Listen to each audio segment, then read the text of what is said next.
பசங்க சரியாக படிக்கிறது இல்லை, பொண்ணுங்க சூப்பராக பின்னி எடுக்குதுங்க. என்னையா காரணம் அப்படின்னு தெரிஞ்சுக்கலாம்னு தான் இந்த அரட்டை அரங்கம் முயற்சி செய்கிறது.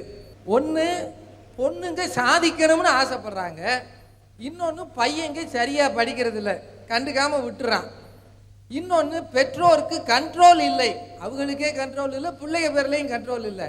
கேளிக்கைகள் பாடாப்படுத்துது. பெரியவங்களே பாடாப்படுத்துனா பையன் எப்படி படிப்பான்? என்னதையா நடக்குது? ஷேக்ஸ்பியர் என்ன சொல்லியிருக்காருன்னு தெரியுமா? இந்த உலகமே ஒரு நாடக மேடை, அதில் நாமெல்லாம் நாடக நடிகைகளும் நடிகர்களும் சொல்லியிருக்காரு. இன்னைக்கு வாழ்க்கையே ஒரு கூத்து மாதிரி போயிடுச்சுயா. இந்த வாழ்க்கைங்கிற கூத்துல இந்த சின்ன திரை, பெரிய திரை, இன்டர்நெட், இது எல்லாம் சேர்ந்து இந்த இளைஞர்களை பாடாப்படுத்தி வைக்குது. மனுஷங்களை அவன் சிரிக்கிறத வச்சு அவன் பிரிக்கிறான் பாருங்க. இளைஞர் எழுதியிருக்கான், கற்பனையில் சிரிப்பவன் கவிஞன், கண்டவுடன் சிரிப்பவன் காரியக்காரன், ஓடவிட்டு சிரிப்பவன் வஞ்சகன், ஓயாமல் சிரிப்பவன் பைத்தியக்காரன், நின்று சிரிப்பவன் நிதானம் உள்ளவன், நிலை மறந்து சிரிப்பவன் காதலன், உட்கார்ந்து சிரிப்பவன் ஊதாரி, உழைக்காமல் சிரிப்பவன் சோம்பேறி, துன்பத்தில் சிரிப்பவன் ஏமாளி, ஒன்றை கொடுத்து சிரிப்பவன் குணசாலி, ஒன்றை பறித்து சிரிப்பவன் படுபாவி, இன்பத்தில் சிரிப்பவன் ஏமாளி, துன்பத்தில் சிரிப்பவன் மனிதன் சொல்லுவாங்க. எங்க படிச்சீங்க? யா, ஒன்று படிக்கிறது பெருசு இல்லை, அதை படிச்சு வந்து 4 பேருக்கு சொல்றோம்னு நினைக்கிறோம் பாருங்க, அதுதான் மனசு. அது பொம்பளை பிள்ளைகிட்ட நிறைய இருக்கு, எங்க உங்களுக்கு தெரிய போகுது? அது சரி, நீங்க சிரிக்கிறது தான் நாங்க பாக்குறதே இல்லையே. பார்த்தோம்னா அன்னைக்கோட எங்க சிரிப்பு போயிருச்சுன்னு அர்த்தம். நீங்க இதெல்லாம் பேசப்படாதீங்க, அந்த வயசெல்லாம் தாண்டி வந்துவிட்டு நீங்க பேசுறது சரியில்லை. எப்படியோ தாண்டி வந்தோமோ தடிக்கு வந்தோமோ வந்திருக்கோம்ல. இந்த கேளிக்கை நிகழ்ச்சிகளை அவனை போட்டு பாடாப்படுத்தி என்ன பண்றதுனே தெரியாம திக்கு முக்காடி நிக்கிறாயா. அதனாலதான் இன்னைக்கு மதிப்பெண் விகிதம் குறைஞ்சு போயிடுச்சு. வீட்லயே கேளிக்கை இருக்கு, அம்மாவும் அப்பாவும் தான் மிகப்பெரிய கேளிக்கை. கல்யாணம் ஆன புதுசுல புருஷனும் பொண்டாட்டியும் பேசிப்பாங்க. புருஷங்காரன் சொல்லுவான், என் பொண்டாட்டி கண்ணு திராட்சை மாதிரி இருக்கும்பான். பொண்டாட்டி சொல்லுவான், என் வீட்டுக்காரர் சரத்குமார் மாதிரி பாடி விரியுதுன்னும். எப்போ? கல்யாணம் ஆன புதுசுல. கல்யாணம் ஆகி 6 வருஷம் 7 வருஷம் கழிச்சு பொண்டாட்டிய புருஷங்காரன் கூப்பிடுவாங்க, முட்டை கண்ணி வெளியே வாடி. இது சொல்லும், சும்மா இருடா டொக்கு. இதை பார்த்து அவன் கெட்டு போய், தயவு செஞ்சு தமிழ்நாட்டில் பிறந்துட்டு சொல்லாதீங்க அம்மா சரியில்லை அப்பா சரியில்லைன்னு. நீல் ஆம்ஸ்ட்ராங் நிலாவுக்கு போயிட்டு திரும்பி வந்துட்டு இருக்கார், காலடி எடுத்து வச்சுட்டார். நீல் ஆம்ஸ்ட்ராங்கோட அம்மாட்ட கேட்கிறாங்க, அம்மா உங்க பையன் உலகத்துல யாருமே செய்யாத ஒரு சாதனையை செஞ்சிருக்கான், உங்க பையன் நிலாவுல காலடி எடுத்து வச்சுட்டு வந்திருக்கான், சந்தோஷப்படுறீங்களான்னு. அந்த அம்மா சொன்னாங்க, நீங்க எல்லாம் என் பையன் நிலாவுல காலடி எடுத்து வைக்கணும்னு ஆசைப்பட்டீங்க, நான் என் பையன் திரும்பவும் பூமியில காலடி எடுத்து வைக்கணும்னு ஆசைப்பட்டேன். அதுதான் யா தாய்மை. எந்த தாயும் தகப்பனும் தன் குழந்தை கெட்டு போகணும்னு ஆசைப்படுறதே இல்லை. சும்மா சொல்லக்கூடாதியா. இந்த பசங்க வந்து எக்ஸாம்ல தோத்து போறதுக்கு காரணம் இந்த அங்கனங்க உட்காந்துருக்குதுங்க பாருங்க, இந்த கலர் கலரா பொண்ணுங்க, இதுங்க தாயா காரணம். இன்றைய மாணவர்கள் வந்து ஒழுங்கா உட்காந்து படிச்சுக்கிட்டு இருப்பான். இந்த பொம்பளை பிள்ளை எப்படி தெரியுமா? பொம்பளை பிள்ளைங்க எப்படி தெரியுமா? என்னடா ஒரு பொண்ணு பொம்பளைங்களை பத்தி இப்படி இங்க கெட்டதா பேசிட்டு இருக்காளேன்னு இங்க இருக்கிற நிறைய பேர் பார்த்துட்டு இருக்கீங்க. ஆனா எனக்கு என்னோட சகோதரர்கள்லாம் அப்படியே ஒரு வெளிச்சத்துல உட்காந்துருக்காங்க, ஏன்னா நம்மளை பத்தி பேசிட்டு இருக்காங்க. எல்லார் முகத்திலையும் 1000 வாட்ஸ், இங்க இருக்கிறத விட அங்க நல்லா தெரியுது. என்னன்னா, இந்த நம்ம பையன் என்ன பண்ணுவான், அந்த பப்ளிக் எக்ஸாமுக்கு 1 மாசத்துக்கு முன்னாடியில இருந்தே மொட்டை மாடியில் உட்காந்து படிச்சுட்டு இருப்பான். இந்த பிள்ளை என்ன பண்ணும், இந்த ஜெயம் படத்துல சதா போட்டு வர கொலுசு மாதிரி ஒரு கொலுசை போட்டு வந்து ஜல் ஜல் ஜல் ஜல் நிற்கும்.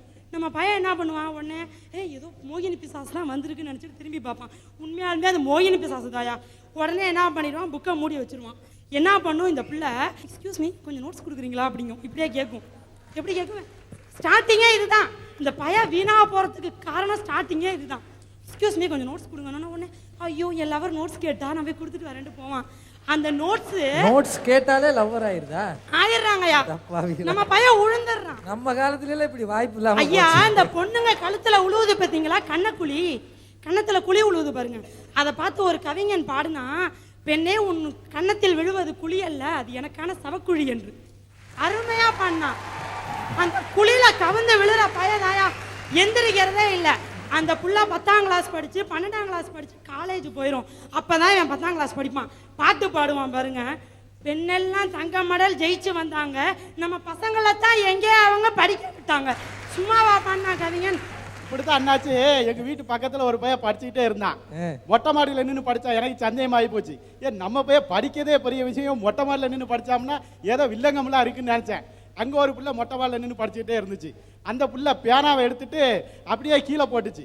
இந்த பையன் ஓடியே போனான், பேனாவை எடுத்து வச்சுக்கிட்டான். ஆஹா இதுதான்டா பொக்கிஷம் என்னமோ அந்த பிள்ளை இவனுக்கு சிக்னல் கொடுத்த மாதிரி நினச்சிக்கிட்டான். மறுநாள் இந்த பேனாவை வச்சு தான்டா பரீட்சை எழுதணும்ட்டு காலேஜுக்கும் போயிட்டான். காலேஜில் போய் இந்த பேனாவை வச்சு எழுத மாட்டேங்குது. அதுக்கப்புறம் தான் தெரியுது அந்த பிள்ளை வேணாம்ட்டு தூர போட்ட வெத்து பேனாவை எடுத்துட்டு வந்திருக்கான். வெறும் பையான்ட்டு வெத்து பேனா வச்சு வெறும் பைய போயிருக்கான். வெறும் பைய போயிருக்கான். இவன் புத்தி எப்படி இருக்கு பாருங்க. அந்த பிள்ளை பாஸ் மார்க் வாங்கிச்சு, இந்த பையன் டாஸ் மார்க் போயிட்டான். இப்படி இருந்தா எப்படி படிப்பான்? ஐயா உங்க கல்யாணம் ஆயிருக்கு எல்லாருக்கும் எத்தனை முறையா கல்யாணம் ஆயிருக்கு? ஒரு தடவை தான். அதுலயே நொந்து கிடக்கான். ஐயா எனக்கு 3 முறை ஆயிருக்குங்க ஐயா. தப்பா நினைச்சிடாதீங்க ஐயா, 3 முறையும் ஒரே வீட்டுக்காரோட தாங்க ஐயா ஆயிருக்கு கல்யாணம். நல்ல வேலை பழைச்சாரு அவருக்கு. ஐயா எப்படின்னு சொல்றேன் கேளுங்க ஐயா. முதல் முறை வந்து நாங்களா போய் பண்ணிக்கிட்டாங்க ஐயா. ஓ போலீஸ் ஸ்டேஷன்ல? இல்லங்க ஐயா, ஓடி போயிங்க ஐயா. ஐயோ சரி நல்லது. அடுத்த முறை அப்பா அம்மாவே கூப்பிட்டு பண்ணி வச்சுட்டாங்க ஐயா. ஏன்னா அவங்களுக்கு வந்து சரி பிள்ளையும் பொண்ணு ஆசைப்பட்டுட்டாங்களேன்னு பண்ணி வச்சுட்டாங்க ஐயா. பண்ணி வச்சுட்டு ஐயா 1 வருஷம் 2 வருஷம் இல்லைங்க ஐயா, 7 வருஷங்க ஐயா. 7 வருஷம் நானும் என் வீட்டுக்காரரும் பிரிஞ்சு இருந்தாங்க ஐயா. அந்த 7 வருஷத்துலயும் எப்படியாவது என் வீட்டுக்காரோட சேர்ந்துடணும்னு சாதிக்கணும் சேர்ந்து அப்படின்னு ஒரு வெறி இருந்ததுங்க ஐயா. சேர்ந்துட்டேங்க ஐயா. அந்த 7 வருஷத்துல நீ என்னம்மா பண்ணுன அப்படின்னு ஒரு கேள்வி கேட்பீங்க. சொல்றேங்க ஐயா, அந்த 7 வருஷத்துல முதல்ல 10வது படிச்சு பாஸ் பண்ணேங்க ஐயா. ஓ அதுக்கு முன்னாடி கல்யாணத்துக்கு முன்னாடி 10வது கூட படிக்கலங்க ஐயா. நல்ல பிள்ளைப்பா. 2 மாசத்துல படிச்சேங்க ஐயா. படிச்சு 359 மார்க் வாங்கினேங்க ஐயா. அதுக்கு அடுத்தது 12வது படிச்சு பாஸ் பண்ணேங்க ஐயா. 1069 மார்க் வாங்கி பாஸ் பண்ணேங்க ஐயா. மெரிட்ல கிடைச்சிச்சுங்க ஐயா டீச்சர் ட்ரைனிங். குமுளூர், திருச்சிராப்பள்ளி மாவட்டத்துல குமுளூர்ல கிடைச்சிச்சுங்க ஐயா. 2 வருஷம் முடிச்சதுக்கு அப்புறம் ஐயா இதோட நிக்கலங்க ஐயா. நான் BA இங்கிலீஷ் லிட்ரேச்சர் படிச்சேங்க ஐயா.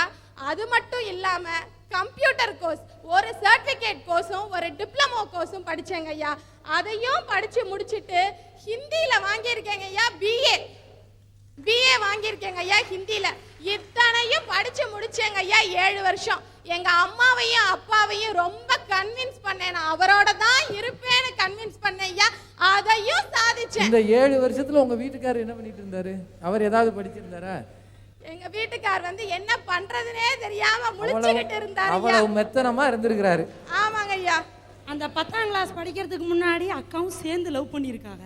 ஆனா இவங்க முன்னுக்கு வந்துட்டாங்க, அவர் தோத்து போயிட்டாங்க. அதுதான் மெத்தனான்னு பேசுறீங்கல்ல, ஆண்களுடைய மெத்தனான்னு பேசுறீங்கல்ல, நானும் அதுக்கு தானே வந்திருக்கேன். ஆண்களை விட பெண்களின் தேர்ச்சி சதவிகிதம் அதிகரிப்பு. ஏன் சாதிச்சிருக்கோங்க ஐயா, சாதிச்சிருக்கோம். சாதிச்சு இன்னைக்கு முன்னுக்கு வந்திருக்கோங்க ஐயா. இங்க பாருங்க, நீங்க நான் கல்யாணம் பண்ண நான் எப்படி இருக்கிறேன், கல்யாணம் பண்ண அம்மா எப்படி இருக்கு பத்தியலாங்க. இதுல சாதாரணமா பார்த்துக்கலாம். நான் ஒண்டி குச்சா மாதிரி இருக்கேன், அது பாருங்க எப்படி இருக்கு. இந்த மாதிரியே தான் நம்மளை கெடுத்து சாதிக்கணுங்கிற தெம்பு இருக்கு ஐயா. அதனால நாங்க இப்படி இருக்கோங்க ஐயா. தெம்பு இருக்கணும், எதுலங்க இருக்கணும், மனசுக்குள்ள இருக்கணும். இப்படியா உடம்புல இருக்கிறது இருக்கு, உடம்புலயும் இருக்கு ஐயா. அம்மா பாடுது குழந்தைய பார்த்து, 2 மாசம் குழந்தை அது. அதை வச்சுன்னு பாடுது, அழுது குழந்தை. யாரு அடிச்சா சொல்லி அழு, பேரு தெரிஞ்சா சொல்லி அழு. 2 மாசம் குழந்தை எங்க பேர் சொல்ல அந்த அம்மாவே சொல்லுது. மாம அட்சானோ மல்லிப்பூ செண்டாலே. மாமா யாரு? அந்த அம்மாவுக்கு தம்பி. அத்தை அட்சாலோ அரளிப்பூ செண்டாலே. அத்தை யாரு? நம்ம தங்கச்சிங்க.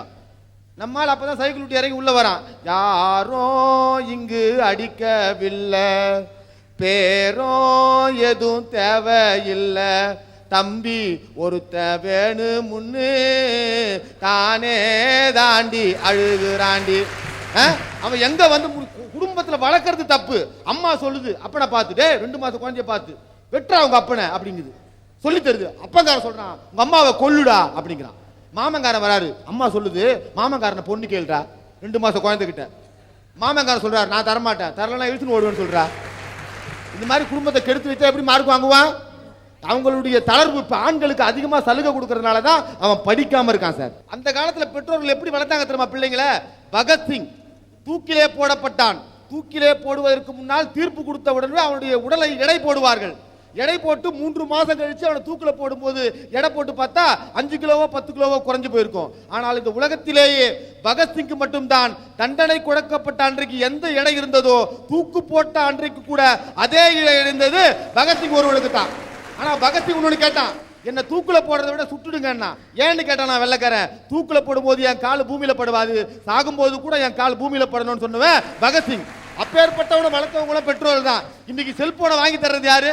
அப்பங்காரதான வாங்கி தரான் செல்போனு, அம்மாக்காரதான செல்போன் வாங்கி தரான். அவன் அதை வச்சுட்டு எஸ்எம்எஸ் கொடுக்குறான். எஸ்எம்எஸ் என்ன தெரியுமா உங்களுக்கு? எஸ்எம்எஸ் என்ன தெரியுமா? தெரியாது. சத்தியமாக மனிதா நீ செத்து போவாய்ங்கிறத சுருக்கி தான் எஸ்எம்எஸ் வச்சிருக்கான். இவன் செல்போனை வாங்கி கொடுத்துட்டு அவனை கெடுத்து விட்டுட்டு. ஒரு பள்ளிக்கூடத்துல வந்து ஆசிரியர் சொன்னாராயா அந்த பையனை, நீ பாடவும் லாக்கில்ல பேசவும் லாக்கில்ல அப்படின்னு சொன்னாராயா. அந்த பையன் மனசு ரொம்ப கஷ்டப்பட்டுருச்சியா. அவங்க அம்மாட்ட போய் சொன்ன அவ்வளோ அழுதாராயா. அந்த அம்மா வந்து அவங்களுக்கு ஊக்குவித்தாங்கயா. உன்னால முடியும் தம்பி, உன்னால முடியும்டா, உன்னால செய்ய முடியும் அப்படி ஊக்குவித்தாங்கயா. இப்ப அவர் ரொம்ப சூப்பரா பாடி இப்ப பெரிய இடத்துல இருக்காருயா. அவர் யாருன்னா இளையராஜாயா. சிம்பனியே பண்ணினவர்.